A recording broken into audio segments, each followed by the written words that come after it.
semakin banyak datanya. Kemudian data yang berasal dari sumber yang berbeda kadangkala punya format yang bermacam-macam. Nah, bagaimana mengintegrasikan sumber data yang banyak ini, yang besar ya ukurannya, ke dalam suatu tempat yang sudah terformat dan tervalidasi, yang terintegrasi dengan seluruh bagian yang ada di dalam organisasi tersebut. Jadi intinya kita membangun sebuah tempat ya yang akan menampung semua data yang diperlukan oleh suatu organisasi dengan format yang valid ya. Kemudian datanya juga bebas dari outlier. Kemudian datanya juga sudah dilakukan pembersihan ya, baik dari outlier maupun dari outlier itu adalah suatu data yang berbeda ya, data yang aneh yang berasal dari misalkan operator salah mengetikkan data. Nah, jadi intinya nilainya itu membuat kita berpikir mestinya tidak begitu karena tidak mungkin. Nah, seperti itu mungkin outlier ya. Jadi data yang berbeda pada umumnya itu outlier. Kemudian data yang merupakan data kosong atau missing value. Nah, ini harus diisi nilainya supaya nanti bila diperlukan untuk analisa kita mendapatkan semua data itu harus terisi semua sebelum dilakukan proses mining atau pembelajaran terhadap data yang ada. Jadi data warehouse ini mengakomodasi hal tersebut ya, di mana setelah data operasional atau transaksional sehari-hari itu terkumpul, terakumulasi menjadi dalam jumlah yang sangat besar, sangat banyak, maka ada kebutuhan lebih lanjut untuk tidak hanya sekedar menyimpan data dalam bentuk arsip. Jadi data itu misalkan disimpan, dipanggil, dicari lagi, ya, diambil lagi seperti itu, hanya berfungsi sebagai arsip. Nah, bagaimana caranya kita meningkatkan fungsionalitas supaya data itu tidak sekedar sebagai arsip, tapi punya fungsi yang lebih dari itu. Maka kita butuh suatu kemampuan untuk melakukan analisa, ya. Jadi data analitik ini yang bisa dimungkinkan dengan adanya data warehouse. Jadi data warehouse itu tersimpan dari data operasional atau data transaksional sehari-hari. Di mana di sini bisa kita lihat perbedaannya itu dalam dua hal, ya, dalam hal desain dan dalam hal tujuan. Dalam hal desain, ya, kalau data transaksional seperti yang kita pelajari selama ini, maka kita perlu membuat ER diagram yang menggambarkan seperti bentuk apa ya data itu disimpan. ER diagram. Nah, di sini ER diagram ini perlu kita petakan ke dalam model relasional yang berupa tabel-tabel dan relasi antar tabel. Gunanya adalah supaya kita mengetahui dengan pasti bagaimana data itu disimpan secara fisik. Itu di model relasional. Nah, itu adalah data transaksional. Bagaimana dengan data warehouse?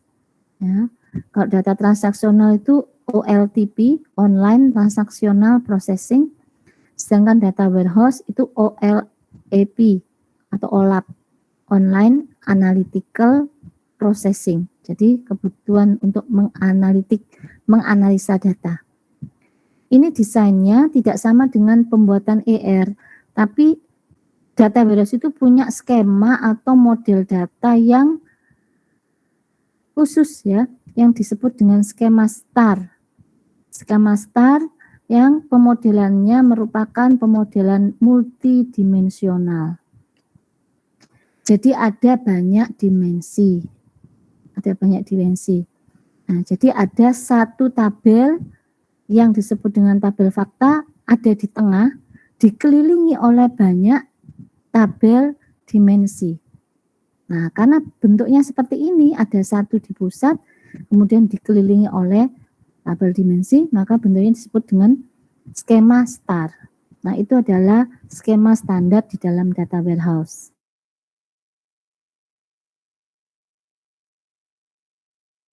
ya Mas Tar, Snowflake dan Fake Constellation. Nanti akan dijelaskan lebih lanjut. Kemudian dalam hal tujuan antara OLTP dan OLAP ini berbeda. Kalau data transaksional yang kita kenal sampai saat ini, yang harus membuat ER diagram kemudian dipetakan kemudian relasional, itu datanya harus dinormalisasi supaya nanti terstruktur dengan baik. Gunanya adalah supaya nanti ada efisiensi dalam hal penyimpanannya. Nah, jadi data itu dinormalisasi agar berada dalam struktur yang baik yang nantinya akan mengefisiensi ruang penyimpanan atau storage. Itu kalau OLTP atau data transaksional. Sedangkan pada data warehouse itu data sengaja tidak dinormalkan atau di-unnormalize.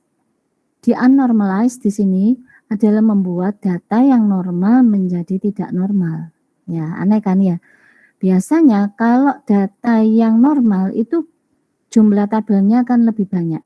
Ya, karena data itu tabel itu perlu didekompos ya, sehingga strukturnya bisa menjadi lebih baik dan lebih efisien penyimpanannya. Tapi kalau yang data warehouse, karena dibutuhkan summary data yang nantinya akan menggabungkan dari tabel yang ada 2 atau 3 tabel atau yang lainnya tergantung kebutuhannya, itu digabungkan, dilakukan summary, maka di sini kebalikannya proses normalisasi. Nah, jadi data itu sengaja tidak dinormalkan. Jadi data yang unnormalized itu bukan berarti tidak baik, tapi ada tujuan tertentu ya, tergantung dari tujuannya. Kalau di dalam data warehouse, proses unnormalized ini digunakan untuk mendapatkan summary data yang nantinya akan mengefisiensi waktu query. Jadi kalau datanya jumlahnya tabelnya lebih sedikit ya, kemudian memang sengaja untuk didapatkan summary-nya, maka kita bisa mengefisiensikan waktu query. Jadi efisiensi waktu query dengan efisiensi ruang penyimpanan itu semacam trade-off. Ya, di mana ada kekurangan di yang lain akan meningkatkan di yang satunya lagi. Kemudian ada kelebihan di satunya lagi akan mengurangi yang lainnya. Jadi seperti itu, berkebalikan. Jadi tergantung dari kebutuhannya itu di sebelah mana ya, di bagian mana. Kemudian di sini pemodelan multidimensi di dalam data warehouse itu sendiri itu bisa dilihat dari berbagai macam sudut pandang. Ya. Di sini sudut pandangnya bisa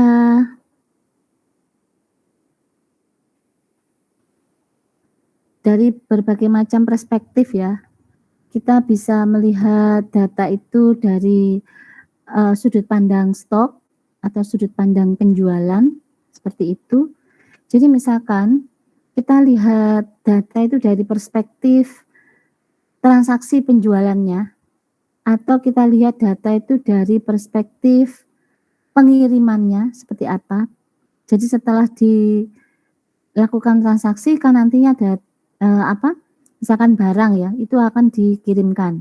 Nah, ini punya perspektif yang tersendiri ya, di mana melibatkan tabel shipper, tapi juga men-share tabel-tabel yang sama seperti penjualan, seperti tabel barang, tabel apalagi tabel dimensi dimensi waktu ya, waktunya kapan, kemudian tabel lokasi penjualannya di mana, kemudian tabel customer-nya siapa, itu juga merupakan dimensi dari penjualan dan pengiriman. Tapi di bagian pengiriman ada juga yang namanya pengirimnya siapa ya, misalkan yang mendeliver siapa, tergantung dari ini ya, armadanya ya, misalkan menggunakan JIT atau JNE atau Si Cepat atau yang lain-lainnya. Jadi di sini ada sudut pandang yang berbeda dari data yang disimpan. Kita bisa melihatnya dari berbagai perspektif ya, dari berbagai perspektif. Artinya dari berbagai sudut pandang yang berbeda. Sedangkan yang ada di dalam data warehouse sendiri merupakan data yang valid. Data yang valid di sini itu berarti bebas dari kesalahan, misalkan outlier di mana berasal dari kesalahan operator dalam menginputkan, ya, misalkan seperti itu. Atau data yang missing atau data yang kosong, belum diisi. Nah, karena datanya tidak lengkap. Nah, ini harus diisikan. Ya. Ada beberapa metode penanganan data yang kosong. Bisa dengan average method atau metode rata-rata. Kita ambil nilai rata-rata jika data itu bersifat numerik. Tapi kita ambil nilai jika data itu bersifat kategorikal atau berupa label ya, kita ambil nilai yang paling banyak muncul. Nah, seperti itu. Itu adalah average method. Itu yang paling sederhana ya. Kemudian ada lagi penanganan missing value yang menggunakan metode yang ada di machine learning.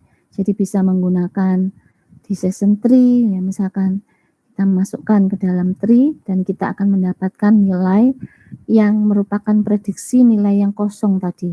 Itu secara prediktif dia diisi dengan nilai berapa. Nah, itu kita dapatkan nilainya dari sebuah metode. Nah, karena sebuah metode itu biasanya komputasinya sangat tidak sebanding dengan metode yang simpel seperti average method.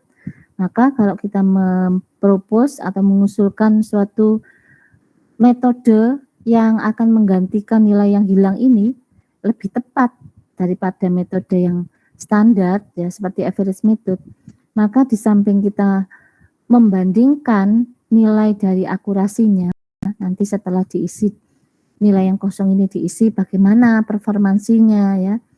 Itu selain dari itu kita juga membandingkan waktu komputasi, waktu running time-nya. Jadi waktu running time-nya itu harus masuk akal, reasonable. Jadi jangan sampai waktu running-nya itu sangat lama, tapi selisih perbaikannya hanya sedikit dari metode yang standar, yang biasa seperti average method. Nah, seperti ini. Jadi kita juga mempertimbangkan banyak hal yang lainnya yang ada kaitannya dengan metode yang dipakai itu. Kemudian data yang disimpan di dalam data warehouse itu bersifat historikal ya. Jadi dia selalu mengandung dimensi waktu karena dicatat kapan data itu dimasukkan ke dalam data bukan dimasukkan dalam data warehouse ya. Kapan data itu diinputkan ke dalam sistem. Nah, jadi kapan data itu didapatkan dan ada di dalam sistem. Nah, itu adalah dimensi waktu. Nah, karena apa? Karena untuk proses analisa data itu juga melibatkan waktu. Misalkan kita memprediksi penjualan untuk waktu berikutnya berdasarkan data penjualan 2 tahun terakhir, lah, misalnya seperti itu. Maka kita akan mengkolek semua data penjualan 2 tahun terakhir dan nantinya yang kita kolek ini, yang kita kumpulkan ini data penjualan yang sudah diketahui nilai penjualannya, itu akan kita lakukan proses pembelajaran untuk mendapatkan prediksi data penjualan di bulan berikutnya. Nah, seperti itu.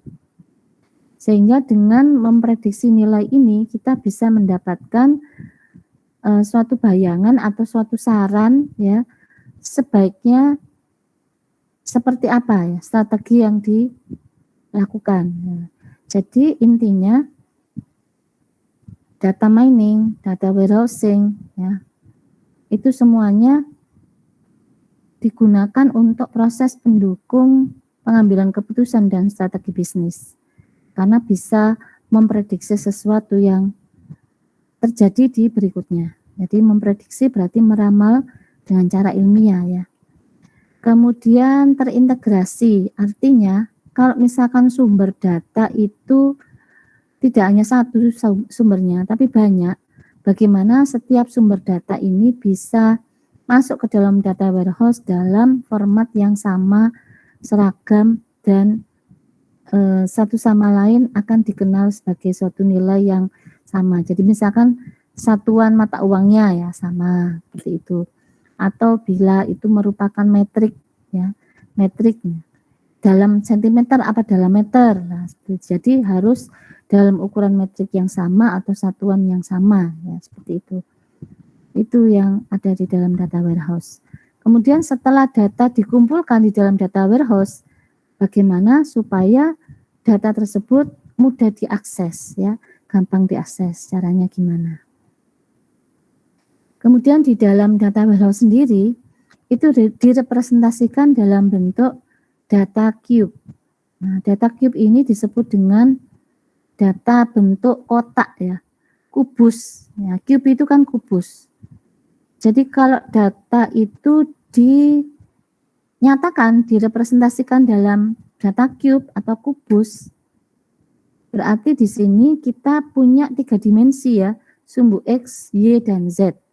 Tapi pada dasarnya meskipun namanya cube, tapi data yang direpresentasikan di dalam data warehouse itu bisa sebanyak n dimensi ya. Jadi bisa sebanyak n dimensi. Jadi lebih dari 3 dimensi. Sebanyak n dimensi di situ. Jadi tidak hanya terbatas 3 dimensi, tapi bisa n dimensi. Nah, sekarang selanjutnya di sini kita bisa melihat jumlah dimensi dan representasi data yang dinyatakan. Ya. Jadi kalau 0 dimensi itu kita menyatakan satu nilai tunggal. Nah, misalkan nilai tunggal itu dinyatakan dengan XXX. Ini menyatakan total penjualan saat ini atau total penjualan sampai sekarang itu berapa? Ya, total penjualan saat ini. Berarti kita hanya punya satu nilai tunggal tanpa ada karakterisasi yang lain-lainnya. Karena itu disebut dengan 0 dimensi. Disebut dengan 0 dimensi. Kemudian bagaimana kalau 1 dimensi? Kalau 1 dimensi di sini, untuk 1 dimensi di sini kita punya beberapa waktu, misalkan dimensi yang ditambahkan adalah dimensi waktu, kita punya beberapa waktu yang memiliki total penjualan yang berbeda-beda. Jadi waktu yang pertama total penjualannya AAA, waktu yang kedua BBB, waktu yang ketiga CCC. Jadi kita hanya punya 1 dimensi yaitu dimensi waktu. Sekarang kalau misalkan kita di sini dimensinya ada 2, selain waktu ada ditambahkan lagi yaitu dimensi barang. Jadi untuk waktu yang pertama jenis barang yang pertama. Jadi jenis barangnya ada 2, yaitu barang 1 dan barang 2. Untuk barang yang pertama, waktu yang pertama itu AAA. Barang yang kedua, di waktu yang pertama dia terjual sebanyak DDD. Jadi di sini setiap barang dan setiap waktu ada nilai total penjualannya. Setiap barang di setiap waktu. Berarti kita gunakan 2 dimensi. Sekarang kalau kita menggunakan 3 dimensi, dari waktu, barang, kemudian ditambah satu lagi yaitu lokasi. Jadi waktu, barang, jadi barang tertentu di waktu tertentu dan pada lokasi tertentu pula. Berarti kita punya 3 dimensi. maka representasinya akan seperti ini.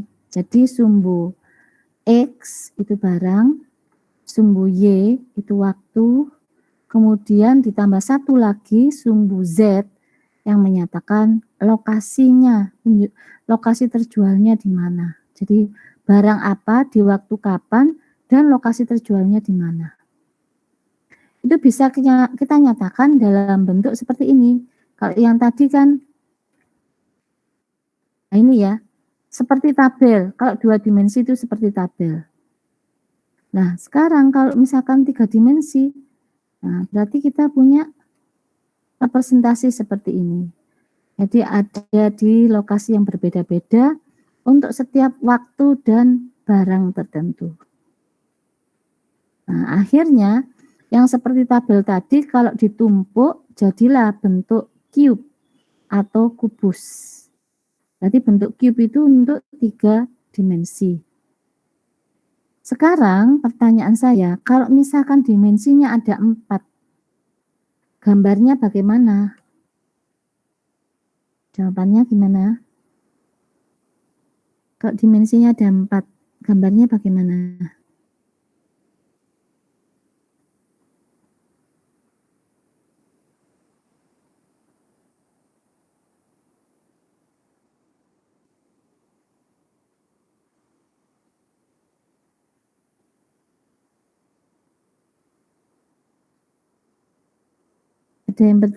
Ada yang menjawab?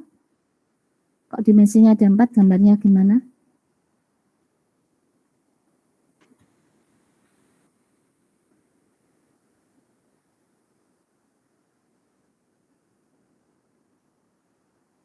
Nggak ada yang menjawab ini. Ya apa ini? Nggak aktif kuliahnya.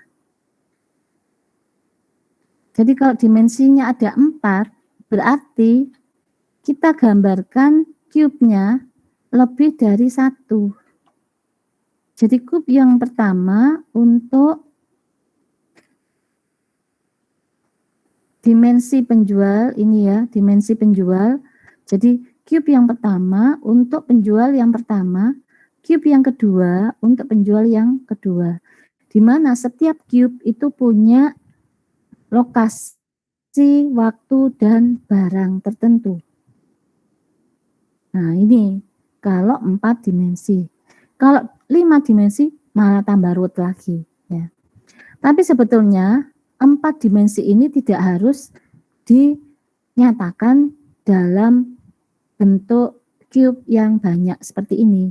Nah, kalau ini penjualnya cuma 2. Kalau 3, kalau 4, kalau 5, kalau n ya, pasti kan banyak lagi banyak sekali cube-nya. Nah, sebetulnya kalau misalkan kita nyatakan gambar barang itu di dalam ruang dimensi, baik dia digambarkan dalam 4 dimensi, 5 dimensi, dan n dimensi, ya, yang lebih besar dari 3 dimensi, maka itu bisa kita cari koordinat ruangnya dengan menggunakan formula matematik. Ya, jadi dengan menggunakan formula matematik bisa dicari koordinat ruangnya dan ditempatkannya di mana. Dan itu bisa kita dapatkan kalau kita menggunakan tools seperti WK atau RapidMiner, ya. Jadi tools ya untuk melihat representasi data dalam multidimensi, kita bisa menggunakan tools, antara lain bisa kita gunakan WK atau RapidMiner. Dan tools ini open source ya, WK open source. Kemudian RapidMiner ada fungsi yang komersial, ada fungsi yang community, ya seperti itu. Jadi kita tidak perlu susah-susah untuk menghitung berapa koordinat ruangnya atau bagaimana ya, seperti apa data itu divisualisasikan. Karena sebetulnya kalau lebih dari 3 dimensi itu sudah sulit untuk dilihat secara kasat mata ya, secara kemampuan manusia untuk melihat, kecuali data itu sudah dimasukkan ke dalam formula matematik dan dicari ruangnya di mana ya, ruang tempat kita bisa mempresentasikan data tadi. Jadi ini 4 dimensi, tapi sebetulnya bisa kita hitung secara formula matematiknya untuk mengetahui plotting data di dalam ruang dimensi, n dimensi, berapapun itu, apakah 4 dimensi, 5 dimensi, atau 6 dimensi, cukup kita menggunakan tools. Jadi, bagaimana kita membuat pemodelan data multidimensi di dalam data warehouse? Nah, di sini di dalam data warehouse ada 2 macam tabel. Tabel yang pertama disebut dengan tabel fakta. Tabel fakta itu berisi measure. Contoh measure itu salah satunya adalah misalkan total penjualan. Jadi measure itu tidak hanya total penjualan, tapi bisa juga rata-rata penjualan. Beda kan? Kalau total kan berarti keseluruhan jumlahnya. Tapi kalau rata-rata ya dibagi dengan rata-rata ya, banyaknya berapa. Total dibagi banyaknya berapa yang mau ditampilkan rata-ratanya. Jadi ada banyak sekali ya kemungkinan. Misalkan measure ini bisa berarti barang apa yang paling banyak terjual. Nah, itu kita nyatakan measure-nya. Nah, seperti itu. Kemudian ada tabel yang kedua yang disebut dengan tabel dimensi yang mengelilingi tabel fakta. Jadi ada satu tabel fakta dikelilingi oleh banyak atau beberapa tabel dimensi. Nah, di sini untuk representasi pemodelan data di dalam data warehouse secara standar itu menggunakan skema STAR atau STAR skema. Ya. Tapi selain dari STAR skema, di dalam pemodelan multidimensi di data warehouse itu juga bisa menggunakan apa yang disebut dengan snowflake skema dan fact constellation skema. Ya, nanti akan dijelaskan berikutnya ya di sini. Nah, ini jadi ada 2 macam tabel di data warehouse. Pertama tabel fakta, kedua tabel dimensi.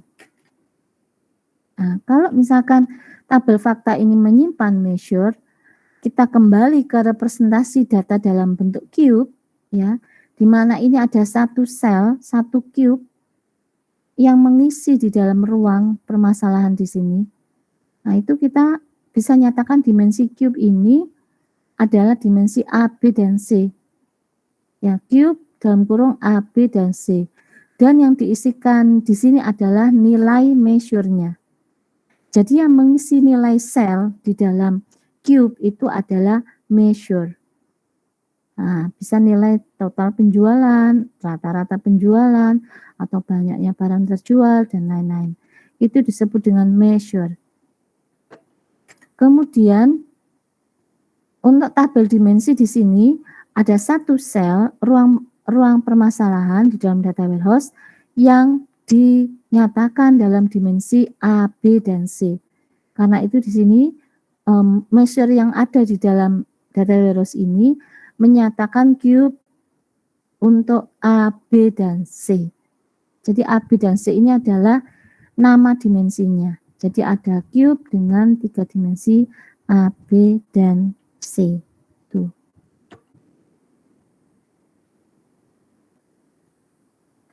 Kemudian berikutnya di sini kita bisa melihat bentuknya star skema itu ini.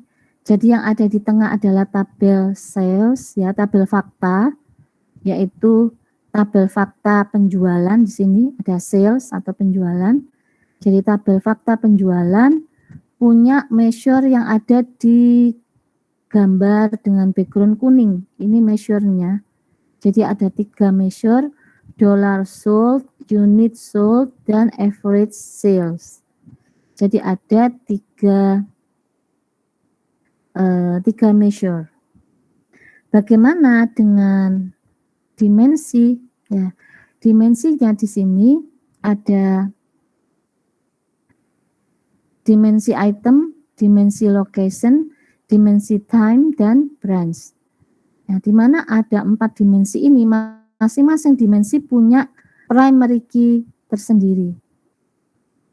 Jadi ini ada time key, branch key, item key, dan location key. Dan semua key ini, semua key yang ada di tabel dimensi itu menjadi atributnya tabel fakta.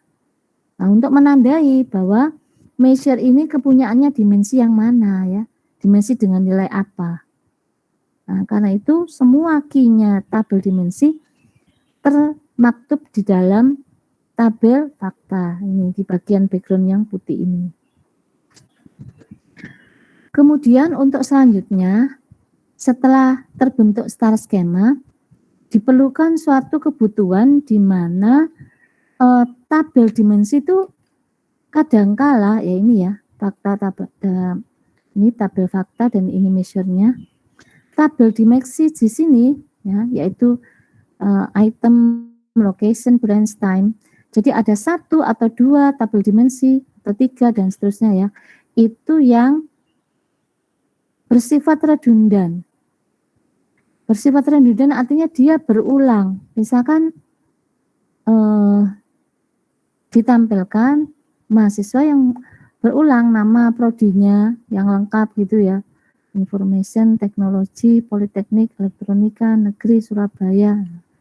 Bukan dalam pengkodanya, kalau prodi ini kodenya apa, nah, seperti itu berbeda ya. Nah, di sini ada yang berulang, di mana yang berulang ini menjadi redundan, artinya nanti akan boros tempat penyimpanan, sebetulnya terlalu boros. Karena yang berulang ini sebetulnya bisa dibuat dengan struktur yang lebih baik. Artinya kita harus melakukan dekompos.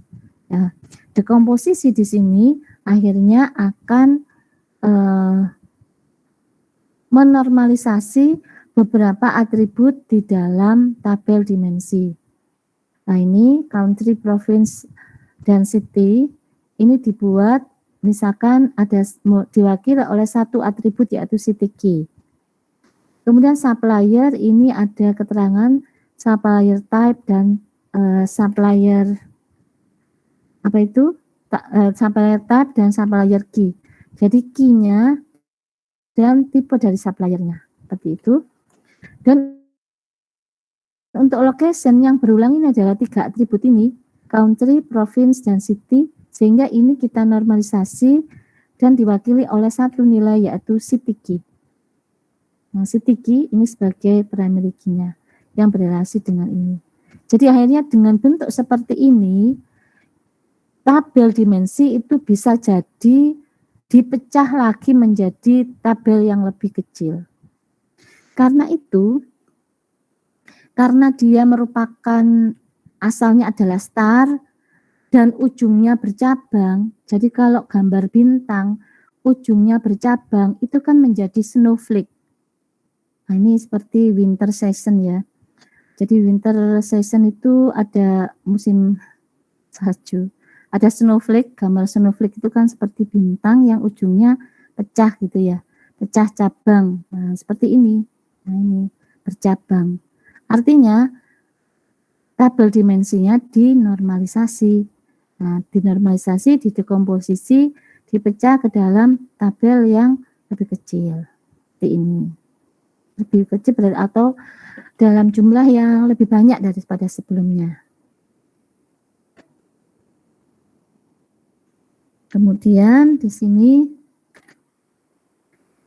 untuk skema yang ketiga, fact constellation di sini itu sama dengan sifatnya data warehouse yang bisa dilihat dari sudut pandang atau perspektif yang bermacam-macam. Nah, ini saya contohkan tadi sudah saya singgung sedikit ya. Jadi kalau kita punya tabel fakta pengiriman yaitu shipping itu akan memakai bersama tabel-tabel dimensi bersama dengan tabel fakta yang namanya sales ya, sales. Jadi sales atau sales di sini tabel penjualan itu adalah representasi data dalam bentuk yang ini sudut pandang yang berbeda dari tabel pengiriman. Tapi tabel fakta ini men-share dimensi yang sama, di mana di sini untuk sales dan shipping itu men-share time, item, dan location. Nah, sedangkan branch ini hanya dimiliki oleh sales. Di sini bisa kita lihat seperti ini. Karena dimanapun branch-nya, kan pengiriman itu akan berurusan dengan pengiriman ke alamat supplier, bukan ini branch-nya. Nah, seperti itu. Misalkan tidak dibutuhkan adanya keterangan branch-nya di mana customer membeli. Tapi yang penting adalah perusahaan itu mempusatkan pengiriman pada satu tempat dan dia akan melayani semua pengiriman barang dari transaksi yang tercatat di tabel sales. Ya, akhirnya kita dapatkan seperti ini ya. Jadi ini adalah tabel fakta shipping dan ini adalah tabel fakta sales. Di mana tabel fakta sales ini punya tabel branch yang hanya dia sendiri yang berelasi, dan tabel shipping ini punya tabel yang disebut dengan shipper. Shipper ini pengirim, ya, di mana di tabel sales tidak diperlukan dimensi yang namanya shipper. Ya, jadi artinya setiap tabel fakta itu pasti punya tabel tersendiri yang dia punyai, di mana tabel fakta yang lainnya mungkin tidak punya, ya. Contohnya ya ini, shipper dimiliki oleh shipping dan branch dimiliki oleh sales. Berikutnya adalah arsitektur data warehouse. Di sini arsitektur data warehouse itu bentuknya lapis-lapisan seperti ini ya. Jadi dimulai dari source data itu bisa diambil dari banyak sumber, bisa database management system atau DBMS-nya yang berbeda, atau berasal dari operasional sehari-hari yang sumbernya bisa bermacam-macam, berlainan. Maka kita lakukan ekstraksi pada sumber data yang bermacam-macam ini, proses ekstraksi, transformasi, dan load ke dalam data warehouse. Jadi kalau sudah terekstrak dan tertransform dengan baik, data itu sudah valid ya dan terintegrasi, maka setelah itu kita load ke dalam data warehouse. Jadi prosesnya disebut dengan istilah ETL. Jadi ekstrak, transform, dan load. Disimpan ke dalam data warehouse. Kemudian setelah disimpan, karena ada data baru di dalam data warehouse, baru di refresh, ya, di refresh.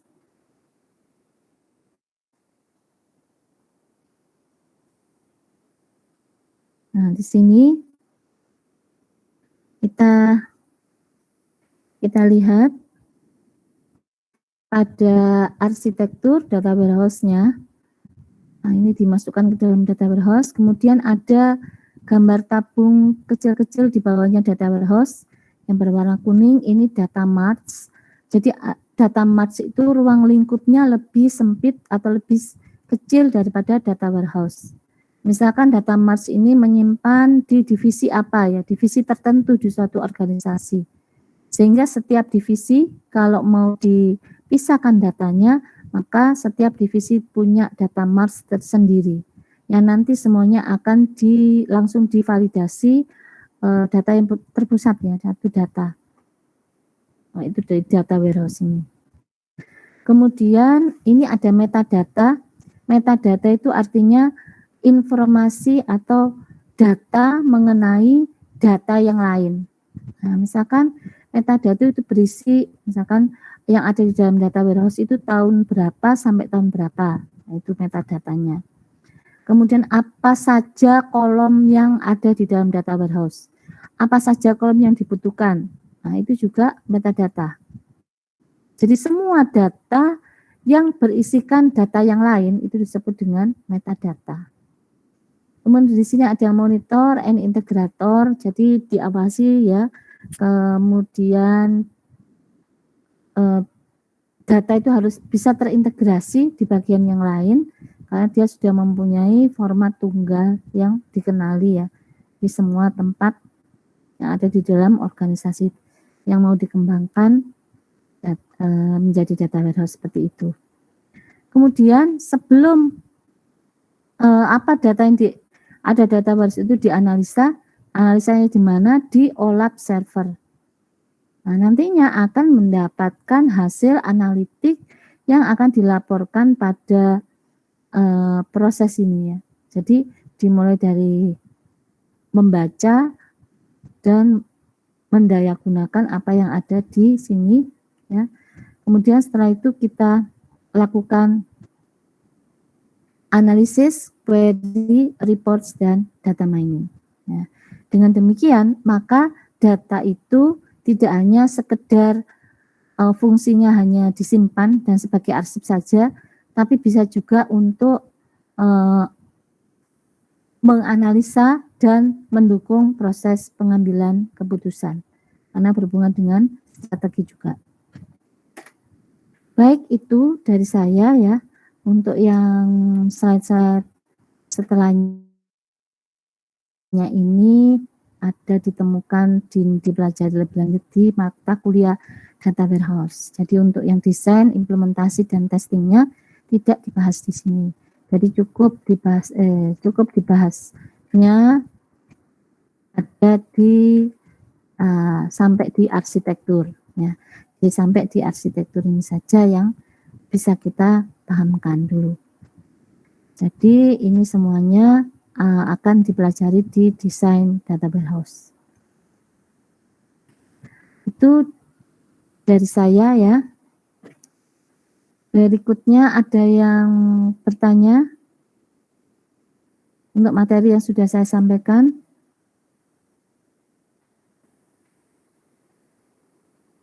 Jadi kebanyakan data warehouse itu digunakan untuk proses pendukung keputusan.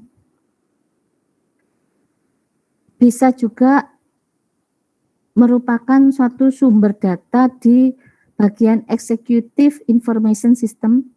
Jadi Executive Information System itu sistem informasi untuk level manager, di mana level manager itu mendapatkan visualisasi representasi data yang disimpan dan analisanya. Yang nantinya analisa itu disiapkan oleh seorang data analis, ya, data analis atau sekaligus manajernya itu sendiri merupakan seorang data analis, sehingga dia bisa melakukan analisa data sekaligus mengevaluasinya. Nah, begitu. Baik, jadi itu materi yang sudah saya berikan sampai saat ini untuk desain data warehouse ya. Ada yang ditanyakan? Yang ditanyakan materinya? Enggak ada? Bu, saya izin bertanya, Bu. Apa ini? Waridun Nafis. Ya, silakan Waridun Nafis. Ibu, kalau mining cryptocurrency itu termasuk data mining juga, Bu? Atau mungkin sesuatu yang berbeda dari yang tadi itu, Bu? Atau gimana? Bitcoin itu ya? Ya, mining Bitcoin, cryptocurrency ya? Oh, iya, Bu. Ya, termasuk itu ya. Itu yang menyebabkan kelangkaan ini ya. Apa itu? Komponen untuk mempercepat ini proses. Tapi saya sendiri tidak terlalu paham ya apa yang dijalankan di cryptocurrency itu, karena dia kan membutuhkan apa sih namanya, apa sih yang komponen yang digunakan untuk data science apa? VGA. Iya, itu card-nya itu loh. Iya, Bu. Apa namanya? Graphic card ya. Ya, graphic card-nya. Jadi itu yang menyebabkan akhirnya langka di pasaran, dan kalau misalkan harus inden itu 1 bulan baru datang, itu didatangkan dari ini ya, dari luar. Nah, seperti itu. Apa namanya ini ya? Sebab kalau mining cryptocurrency itu membutuhkan satu apa Subhan belum ada. Oh tadi jawaban pertanyaan Bu Daisy ya, bukan yang Sakarna. Saya sendiri tidak ini sih ya, tidak melakukan langsung hal seperti itu ya, mining cryptocurrency. Tapi yang saya lakukan itu adalah pada saat belajar data science dan menjalankan misalkan TensorFlow ya, menjalankan TensorFlow dan algoritma deep learning itu kalau misalkan kita pakai ini ya, pakai software kemarin barusan saya pelajari.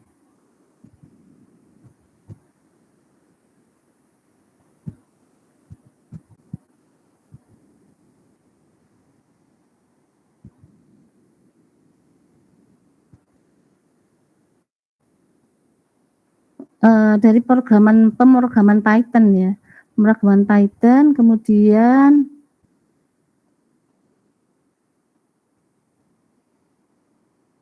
penggunaan Python dengan TensorFlow, dan di situ saya membutuhkan ini graphic cards yang sama seperti kalau misalkan cryptocurrency itu melakukannya ya. Nah, seperti itu. Padahal yang saya punyai tidak memenuhi requirement TensorFlow yang saya gunakan. Ya, misalkan saya menggunakan TensorFlow versi 2, ya. Itu kurang memenuhi graphic card saya, kurang memenuhi itu tidak bisa jalan. Jadi harus ada minimum minimum yang sama versinya dengan itu. Kalau enggak saya harus upgrade graphic card. Bentar saya cari dulu contohnya ya. Jadi bukan graphic card, GPU. Ngomong GPU aja susah Bu Desi ya. GPU ini loh. Cryptocurrency kan dia consume GPU kan. GPU. Jadi itu yang menyebabkan kelangkaan GPU di pasaran itu karena cryptocurrency itu. Jadi misalkan setiap GPU itu kan serinya bisa bermacam-macam ya yang dipakai untuk cryptocurrency. Jadi setiap GPU kan ada compute capability-nya masing-masing. Ya. Jadi kalau misalkan kita jalankan software, kita jalankan tools pemrograman, misalkan TensorFlow dengan Python yang perlu compute capability yang besar ya. Misalkan di sini tidak cukup GPU yang kita punya, maka kita harus upgrade GPU. Seperti itu. Jadi karena karena pandemi sehingga kalau misalkan perlu didatangkan dan itu lebih repot ya. Maka akhirnya jadi langka dan mahal sekali ya. Malah lebih murah kalau beli sebelum saat sekarang itu daripada yang terjadi kelangkaan seperti ini. Apa saya pikir karena adanya cryptocurrency itu sehingga banyak yang menggunakan GPU ya artinya demand-nya itu lebih tinggi dari supply-nya gitu loh. Iya. Gitu ya Waridun Nafis. GPU ya, namanya. GPU bukannya sama-sama graphic card ya Bu ya? Iya sih, nama apa ya? Nama istilahnya GPU itu. Misalkan pakai GPU yang apa namanya itu? Nvidia ya. Itu Nvidia kan graphic card. Yang RTX gitu tuh Bu, yang RTX 3060 GT gitu ya, seperti itu. Ya, GT ya. GT. Itu namanya GPU. Atau ya orang bisa bilang itu graphic card ya. Tapi istilah yang sekarang itu GPU. Bisa ini sih. GPU stands for Graphics Processing Unit. Jadi ini ya. Jadi kan ada produk Intel, ada produk yang apa saingannya Intel itu? AMD, Bu. AMD, ya itu. Kadang-kadang ya Intel itu kan dia lebih dulu ya mendominasi. Ya, artinya tidak selalu yang AMD itu bisa standarnya bisa dipakai di Intel seperti itu. Jadinya apa ya ribet-ribet gitu. Jadi kalau misalkan mulai ini ya, mulai menggunakan metode di machine learning yang deep learning versi deep learning dengan TensorFlow versi berapa, spek komputernya itu apa, spek komputer yang dipakai, itu instalasinya itu ribet banget instalasinya. Tapi bisa kita ini sih,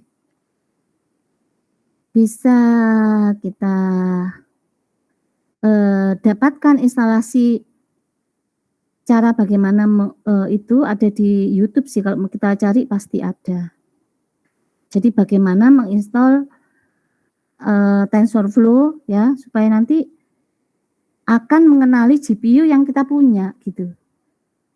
Kalau misalkan GPU yang kita punya itu compute capability-nya di bawahnya minimum requirement, nggak bisa diakui keberadaannya, di-ignore gitu loh dia. Jadi seperti kita punya GPU tapi dianggap nggak ada. Nah, seperti itu. Padahal istilahnya ruwet ya. Tapi kalau yang pernah saya ikuti ini instalasi yang di YouTube jalan kok, bisa jalan. Bisa jalan. Jadi akhirnya harus pindah ke ini ya, ke komputer yang lebih tinggi speknya, yang graphic card-nya itu lebih mahal. Biasanya komputer tuh game-game ya. Akhirnya komputer anak saya tak pakai. Mau itu komputernya Bu Desi enggak ini. GPU-nya lebih kecil versinya. Jadi enggak bisa masuk TensorFlow yang mau dipakai untuk pemrograman deep learning. Akhirnya gitu ceritanya ya. Mungkin karena ada, tapi kalau yang cryptocurrency sendiri saya nggak terlalu tahu sih soal itu. Yang saya tahu mereka juga menggunakan GPU dan GPU itu juga kita gunakan untuk pemrograman seperti yang ada di data science atau machine learning saat ini ya. Seperti TensorFlow dan Python itu. Gitu ya, Maridun Hafiz, sudah jelas. Baik, Bu. Baik, Bu. Siap. Makasih, Bu. Iya, sama-sama. Mungkin ada yang punya pendapat yang berhubungan dengan cryptocurrency ya. Kenapa itu bisa diakui seperti ini ya, kalau juga cara investasi ya, kita beli misalkan Bitcoin, misalnya belinya itu 10 tahun yang lalu, mungkin sekarang sudah jadi miliarder ya. Tapi nggak tahu sih saya hal-hal yang seperti itu ya, yang membuat sangat kaya seperti itu kan belum tentu juga berkah gitu kan ya. Ya saya nggak tahu sih kalau yang soal kayak seperti itu ya. Yes. Nah ya itu halal haramnya masih abu-abu. Ya saya juga berpikirnya gitu. Tapi tergantung masing-masing orang mungkin punya pendapat yang berbeda-beda ya. Iya. Saya juga kurang paham juga ya. Mungkin nanti jadi kalian malah ada yang terjun ke bisnis atau ke cryptocurrency itu. Kalau kakak kelasnya ada yang ini memahami bagaimana investasi kripto itu, dan TA-nya juga menggunakan cryptocurrency. 1 semester yang lalu lulusnya, coba dicari D4 ya, D4 angkatan yang barusan ini, itu ada yang topiknya itu cryptocurrency. Saya sendiri malah nggak paham itu karena saya nggak invest di situ dan tidak tahu ya tentang itu, jadi nggak begitu paham soal itu ya.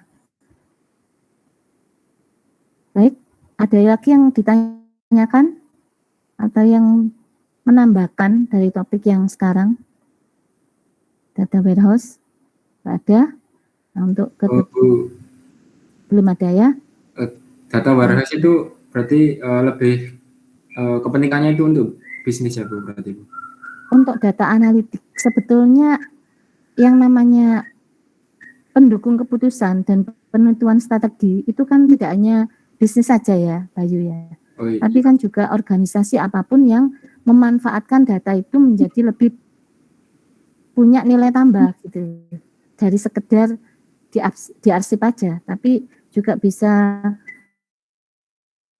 menganalisa ya, data itu bisa dilakukan analisa di dalamnya itu apa, insight-nya itu maksudnya. Oh iya Bu, Ya, baik. ya. Jadi penentuan strategi di organisasi lah, mungkin secara umum begitu. Yang biasanya ya memang untuk bisnis ya, memang untuk bisnis, untuk proses pendukung keputusan, penentuan strategi lah. Biasanya kan disambung dengan penentuan strategi bisnis lah, kan seperti itu. Padahal organisasi itu kan ada profit, ada non profit ya kan. Nah, organisasi Ya, secara umum ya. iya Bu, baik Bu, terima kasih. Ya, terima kasih pertanyaan-pertanyaannya dan juga pendapat-pendapatnya ya. Ini kalian nanti yang lebih memahami dan lebih harus terbuka pada teknologi yang ada sekarang itu bagaimana, seperti apa ya, yang gitu. Baik, jadi itu dari saya untuk hari ini. Saya cukupkan sekian dulu. Assalamualaikum warahmatullahi wabarakatuh. Waalaikumsalam. Terima kasih Bu. Terima kasih Bu.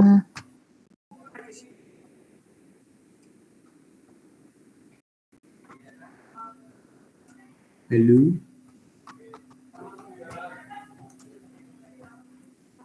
Jangan lupa nanti guys